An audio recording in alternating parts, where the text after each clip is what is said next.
CDL Uberlândia. O melhor negócio para você e sua empresa.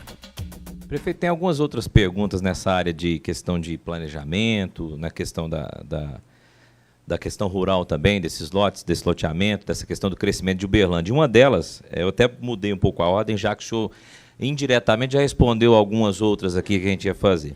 Mas é a 11ª pergunta, que fala da questão das invasões de propriedades urbanas, que tem sido, de uma certa forma, um termo até, uma praga na nossa cidade, né? Principalmente por estarem toleradas, como também por serem feitas com pessoas de fora do nosso município e orquestradas por indivíduos que transformam isso em negócio, né?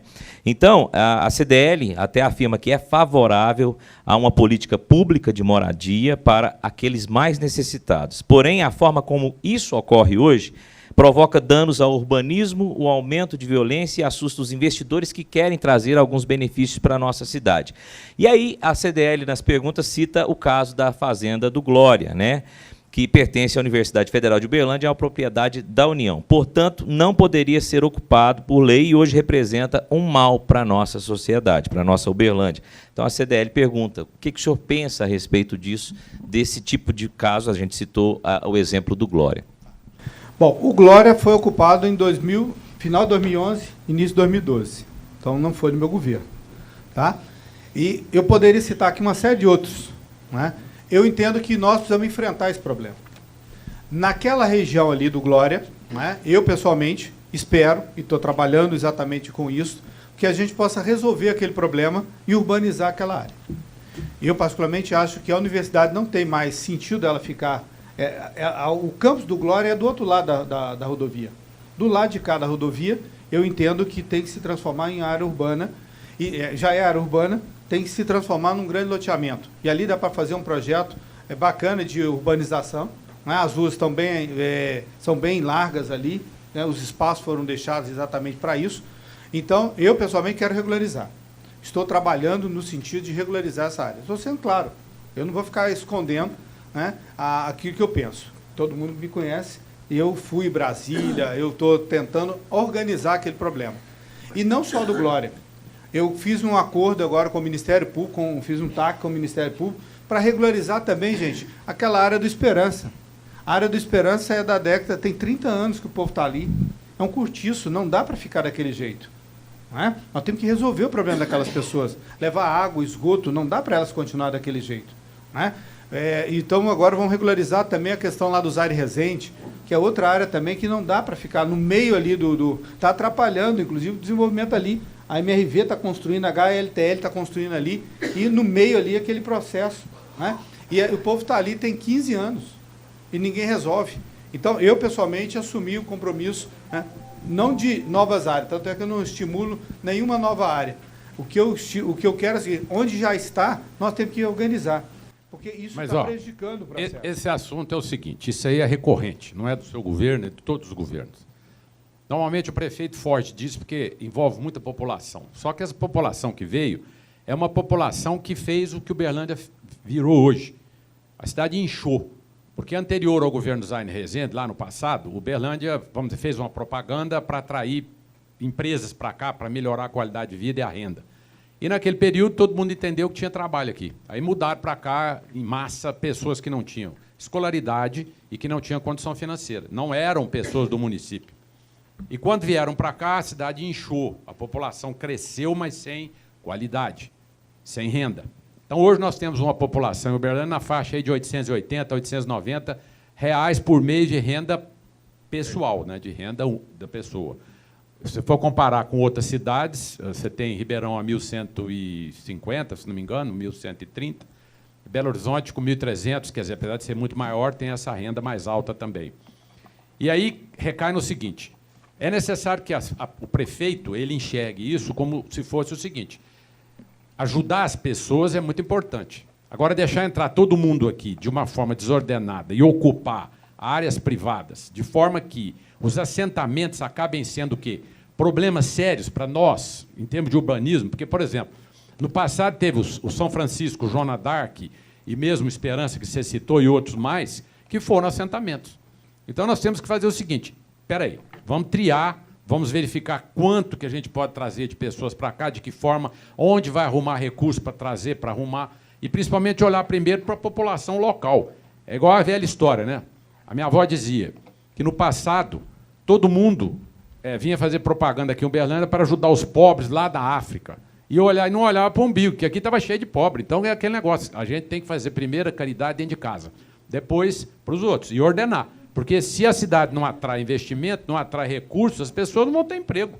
E aí esse é o perigo, ok? Sim, Sobrecarrega os serviços públicos também, né? Mas aí eu queria dizer o seguinte também. Eu estou hoje na prefeitura, tenho dados e estou deixando um registro também sobre isso. Por exemplo, a Ambev trouxe para cá uma quantidade enorme de maranhenses e piauienses para construir a fábrica da Ambev. Esse pessoal que foi trazido para cá, né, em grande quantidade, e terminou a obra, o povo não volta para lá. Fica aqui.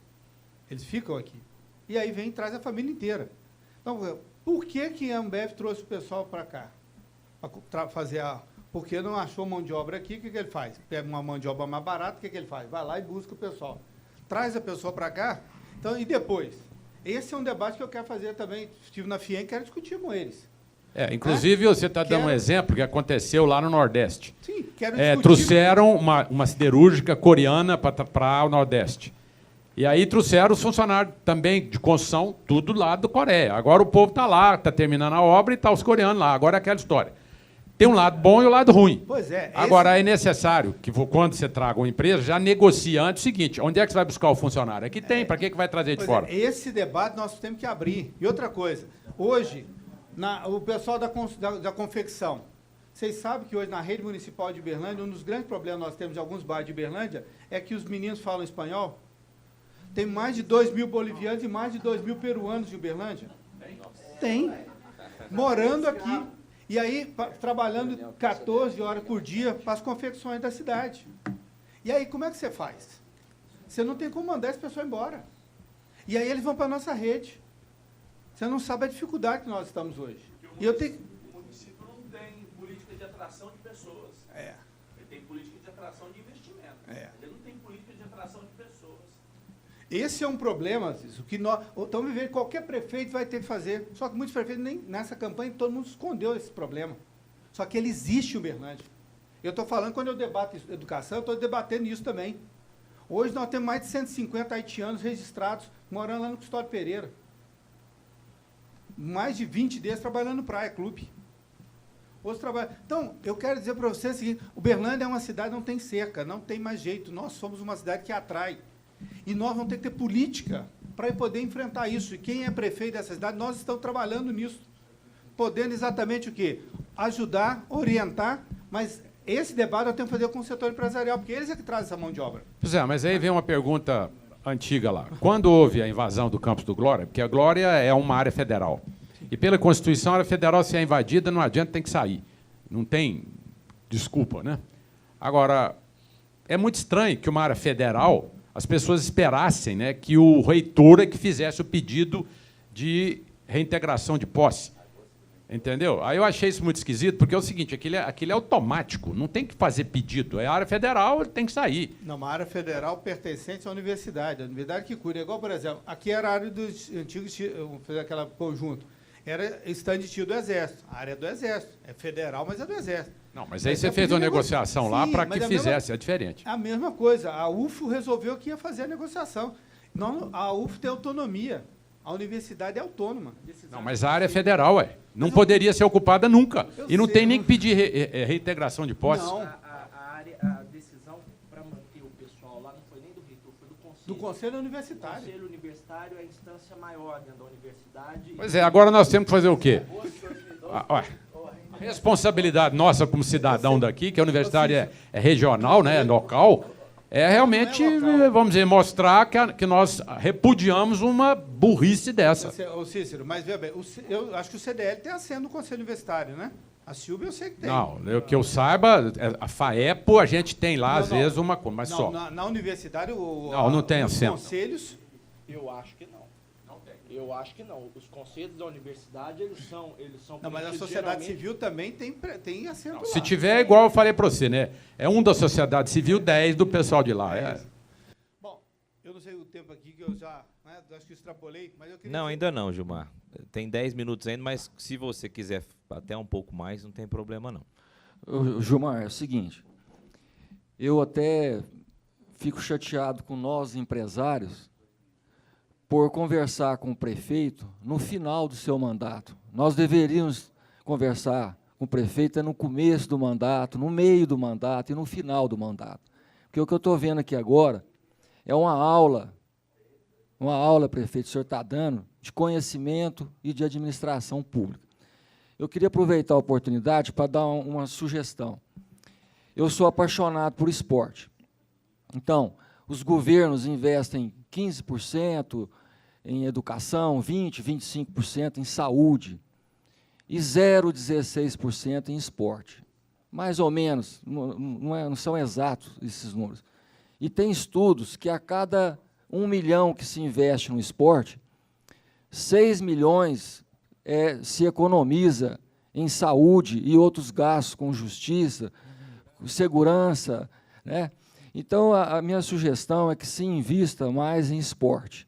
Né? Então, eu aproveitei a sua visão, né, de fazer trabalhos preventivos, né? A gente vê isso nesse projeto Crescer, né? Tem exatamente essa visão. Então, fica a minha sugestão de investir mais no esporte. Eu sou apaixonado no esporte, eu sei o tanto que isso aí é benéfico e o tanto que traz de economia. E pode prever também muitas coisas que possam acontecer no futuro, Isso. como a violência, por exemplo. Violência, Então fica aí esse chamado aí, né? Muito obrigado. Bom, foi por isso que nós trabalhamos o quê? As academias ao ar livre. Por quê? Nem todo mundo pode ir no Parque Sabiá todo dia, gente. A população não consegue ir no Parque Sabiá todo dia, nem dá conta. Por isso nós estamos fazendo o quê? Academia espalhando ela pela cidade toda.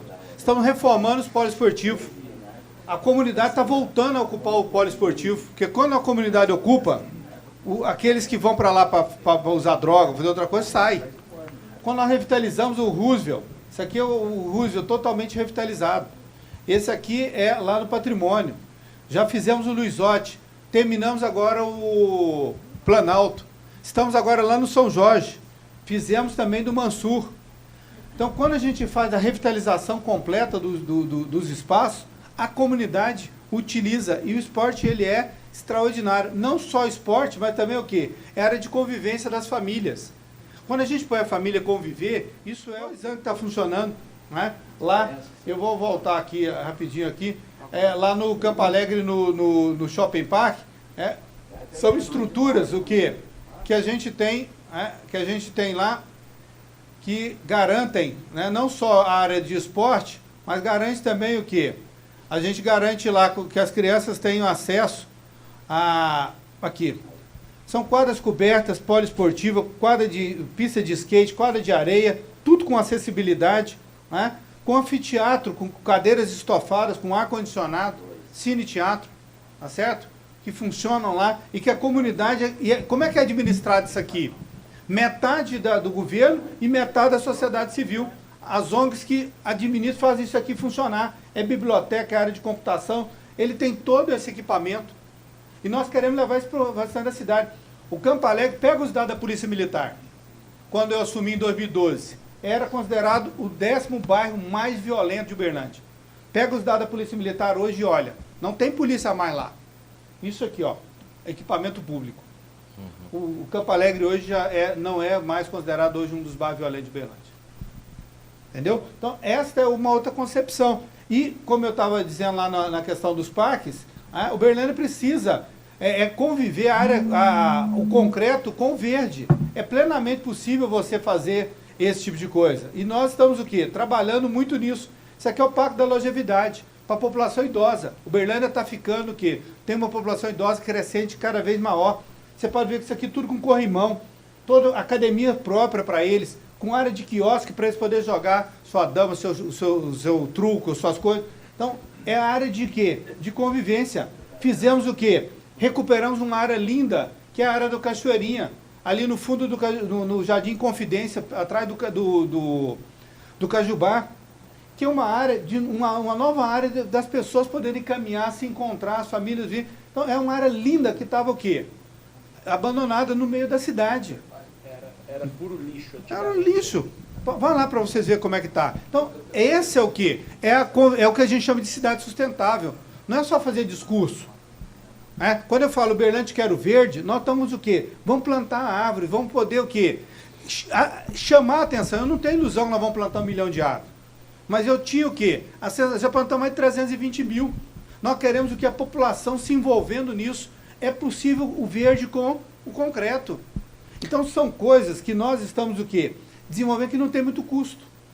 Não tem muito custo. Quanto é que custou isso aqui? Custou 800 mil reais.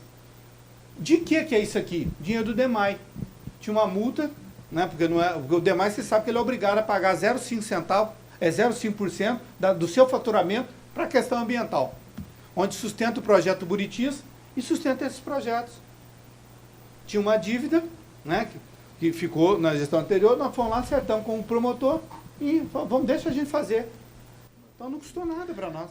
Prefeito, pois não, Cícero, pode. Só um minutinho. Aproveitando que você falou em parques e jardins e tudo, existe o seguinte, todo mundo sabe que o Parque Sabiá hoje é um sucesso de muitos anos e que a população aceita aquele tipo de empreendimento como sendo uma necessidade, né? Hoje ele está situado na zona, talvez, nordeste, né? É nordeste, porque é meio assim. Então, então é mais ou menos uma zona nordeste. Deveria haver outros parques semelhantes nas outras zonas também na cidade. Por quê? Porque o volume de pessoas que vai ao Parque Sabiá, e ele é muito diferente do Parque Linear, porque o Parque Linear é obrigação. Você tem uma PP, você não tem o que fazer com ela, você vai e coloca ela de forma que possa servir a população. Mas não tem a serventia de um Parque Sabiá, né? Aí existe uma área ali no fundo do Itapema, né? Fundo do Itapema, ali no Caraíba, no fundo tem o Itapema, ali no fundo, que era uma área que, justamente por ter córregos d'água e outras coisas, ela não pôde ser ocupada, ou seja, existia ali, inclusive, processos e coisas desse tipo. E falava-se em fazer, naquela região, um outro tipo de um Parque Sabiá, que serviria, talvez, à zona sudeste, né? Ou qualquer coisa assim, ou mais para o lado sul. Eu continuo achando que é muito importante a cidade ter esses parques, porque onde as pessoas vão da forma como aconteceu com o Sabiá. Porque o Sabiá fica longe, para quem mora na Zona Oeste ou as outras zonas. Eu sei que existe o Siqueirole, que, apesar de não ter se transformado num parque do tipo do Parque Sabiá, né, mas é questão só de... parque natural. É diferente. Então, a pergunta não seria adequado trabalhar parques como o Sabiá, já que existem locais igual a esse que eu citei? Nós já fizemos a audiência o ano passado para criar o Parque das Garças, que vai ser lá no Córrego do Óleo, né, na antiga fazenda da Granja Planalto, do Grupo Cafep, na saída na Zona Oeste, na saída do Prata ali. Inclusive, o Estado já está repassando aquela rodovia, naquele trecho dali do Motel Topas ali até no Anel, vai passar a rodovia para a área urbana do município, para ruas, e ali nós vamos fazer uma avenida dupla, né, com jardim no meio, né, já está dentro do projeto já da ITV, que vai fazer o loteamento ali. E vai fazer e para ela poder fazer o loteamento ali, ela teve que doar para o município esse espaço onde será construído, então, o Parque das Garças, que vai ser mais ou menos quase do tamanho do Parque Sabiá. Muito bom, boa notícia. Uma outra pergunta, aproveitando, porque como o tempo está meio curto, tínhamos outras perguntas, mas uma delas, que eu sugiro agora e acho importante, é com relação às obras viárias, né? Porque existiam aproximadamente 5 viadutos previstos para Rondon, e, ao final, nós temos um que está sendo construído, que é o do Alegário Maciel, né? E o que ocorre? Quando nós tivemos aquela reunião através do G7, que você pediu para que nós fizéssemos algum tipo de pedido ao governador, no sentido de que trouxesse mais 3 obras viárias que não fossem aquelas 5 lá previstas para Rondon. Aí, naquela época, foi feito em conjunto, né? Lhe apresentamos a ideia de um viaduto ali no Praia, na região da Rondon com o Rio, outro no Motel Topas, como você citou ali, que é uma região também extremamente complicada, que seria sobre a Getúlio Vargas, e o terceiro, que foi uma ideia que era fazer o binário, porque daqui a 5 anos não tem um problema sério, na Nicomedes, pegando a Augusto César, que é a rua do lado, que seria o binário, e fazendo aquele viaduto em S, pegando a pista de lá. Os 3 projetos a gente entregou, né, no sentido de que aquilo fosse entregue ao governador quando da vinda dele aqui naquela ocasião. Depois, posteriormente, não tivemos mais notícias sobre isso. Quer dizer, o que aconteceu? Okay. Bom, com relação à área da questão do sistema viário, né, nós estamos fazendo, já tem, né, o recurso já está na Caixa, financiamento que o município fez, conseguimos junto ao governo federal, de 125 milhões, que vão ser para 5 corredores e 4 terminais. Um corredor e um terminal está ficando pronto, e o segundo começa agora, que é da região oeste, né, no sentido da José Fonseca, e também nós já mudamos, que seria na Fernando Vilela, será na Engenheiro Diniz. Então, o projeto foi alterado para Engenheiro Diniz, que como tem mais moradia do que comércio, então nós fizemos essa alteração. E ali tem o viaduto, não só do Olegário, nós tínhamos um viaduto lá na Paraná, que nós deslocamos da Paraná para a Avenida dos Municípios. Então, aquele sinal de 4 tempos ali na Municípios, em breve será substituído por um viaduto, né? Então, isso já resolve uma parte do problema. Agora, esses processos foram mandados, está naquele processo dos fóruns regionais que o governo do Estado fez, e como prioridade de Uberlândia, esses 3 empreendimentos do Estado, na liberação que ele vai fazendo, que ele vai priorizando esse processo para nós. Então, agora, a pergunta... o viaduto da México também já está licitado, nós estamos aguardando só a liberação, a empresa contestou, estamos só esperando a contestação, o Tribunal de Contas liberar para a gente começar a obra. Existe aí vamos dizer assim... Vai servir o corredor... aquele problema ali, até tivemos aqui uma discussão dessa com outro candidato, e a respeito do Atacadão, né? Porque o Atacadão ali está no rumo do viaduto que deveria ter sido feito. Então, fizeram o quê? Uma curva e um outro tipo de viaduto para atender aquela região. E me parece que isso aí não é uma unanimidade. Quer dizer, está havendo ali realmente um desgaste com relação a qual a solução melhor e como faria com relação ao Atacadão que está lá, né? Quer dizer, mas do jeito que nós fizemos, não vai atrapalhar. Vou falar, e o viaduto tem essa. Ali da Avenida José Andrade, Raulino, ele é em S. Não, o fato de ser em S não prejudica nada. O próprio viaduto que a gente propôs para Nicomedes é em S. Isso não atrapalha nada. Eu só estou colocando porque, como houve essa discussão, para puxar. Nós estamos muito seguros do que nós propusemos. Então, os engenheiros aprovaram, o Tribunal de Contas também não houve nenhuma contestação técnica, porque ninguém anda em viaduto correndo. Mas a lógica, vem uma pergunta aí nessa história, que é a seguinte. O fato do governo estadual, que é o Pimentel, né, ele é petista, e, evidentemente, o seu partido também é PT, olhou assim com mais carinho. Porque eu soube, por exemplo, que Juiz de Fora, ele ganhou algumas coisas que nós não ganhamos, porque o presidente da CDL lá, eu tive a oportunidade de conversar com ele recentemente, o Marquinhos, né?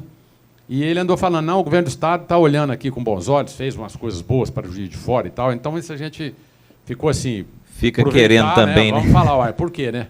Eu pessoalmente vejo o seguinte, o governo do Estado está passando por uma situação difícil, o Hospital Municipal tem 3 meses que ele está mais atrasado que nós estamos aqui, entendeu? Então, eu pessoalmente aguardo que ele venha fazer, né? Aqui aquilo que nós queremos. Eu não vou... É porque do PT eu deixar de ser. Eu acho que o governo tem que atender de acordo com a necessidade de cada um e os projetos que cada um apresentou. Foi assim que eu tratei com o governo anterior, que não era do PT. Foi assim que eu tratei com o governo em Brasília, que era do PT. Então, eu sempre vejo o seguinte, eu coloco as prioridades do município e vou atrás para que ele possa fazer, né, cumprir conosco aquilo que foi definido. Eu, pessoalmente, acho que o que o governo do Estado pode estar fazendo, eu não posso reclamar. Ele construiu um batalhão a mais para nós aqui, que era uma solicitação nossa, batalhão de eventos, chegou em Uberlândia, nós estamos com o 3º batalhão aqui, trouxe a escola, né, Tiradentes, batalhão da polícia. Hoje nós temos 3 batalhões de Uberlândia, né, da Polícia Militar. Nós criamos mais um, né, no início, o primeiro ano do governo Pimentel, ele foi o presente que ele deu para a cidade, foi importante para nós, né. Nós tivemos também a Escola Tiradentes, né, vindo para Uberlândia, que também é outra coisa importante. Então, eu acho que o Estado pode fazer mais, dependendo da situação realmente que ele possa melhorar financeiramente, e eu, particularmente, trabalho para isso. Associe sua empresa ao sucesso. CDL Uberlândia.